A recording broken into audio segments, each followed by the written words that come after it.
اے ایمان والو،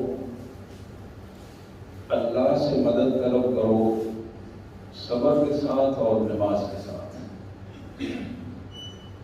اے ایمان والو، اللہ سے مدد طلب کرو صبر اور نماز کے ساتھ۔ اور یہ یاد رکھو کہ جو بندہ جتنا صابر ہوگا، استقامت والا ہوگا، مستقل مزاج ہوگا، اللہ ہمیشہ اس کا ساتھ دے گا۔ اللہ ہمیشہ اس کا ساتھ دے گا۔ ان اللہ مع الصابرین۔ ولا تکونوا لمن یقتل فی سبیل اللہ اموات۔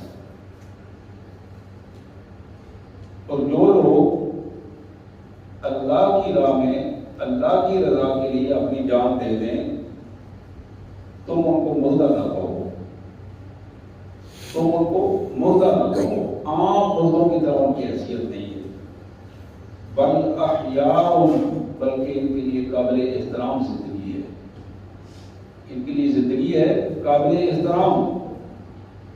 ولکن لا تشعرون، لیکن یہ حقیقت ہے کہ تم ان کی اس زندگی کا شعور نہیں رکھتے۔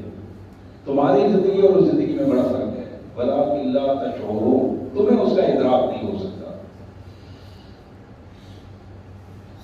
وَلَنَبْلُوَنَّكُمْ بِشَيْءٍ مِّنَ الْخَوْفِ،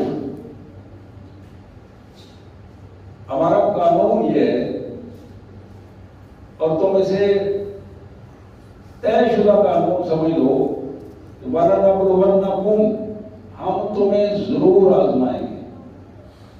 تم میں سے ہر شخص کی آزمائش ہوگی، امتی کی بھی، نبی کی بھی۔ وَلَنَبْلُوَنَّكُمْ بِشَيْءٍ مِّنَ الْخَوْفِ، پورا نہیں، تھوڑا سا خوف کا جھٹکا دے گا۔ پورا ہو گیا تو سلسلہ ختم ہو جائے گا۔ بِشَيْءٍ مِّنَ الْخَوْفِ، خوف کا تھوڑا سا جھٹکا دے گا۔ وَالْجُوعِ، تھوڑی سی بھوک دے گا۔ رزق دیتے ہیں یہاں، لیکن تھوڑی سی بھوک کا احساس ہوگا۔ یہ تمہارے لیے آزمائش ہوگی۔ وَنَقْصٍ مِّنَ الْأَمْوَالِ، تمہارے مالوں کا نقصان بھی تمہاری آزمائش کا سبب بن جائے گا۔ وَالْأَنفُسِ، اور پھر تمہارا اس دنیا سے تمہارا یا تمہارے عزیزوں کا چلے جانا، یہ بھی تمہارے لیے ایک آزمائش کا سبب ہوگا۔ والثمرات، اور تمہاری فصلیں، تمہارے باغات اور تمہاری کھیتیاں، ان کا نقصان ہو جانا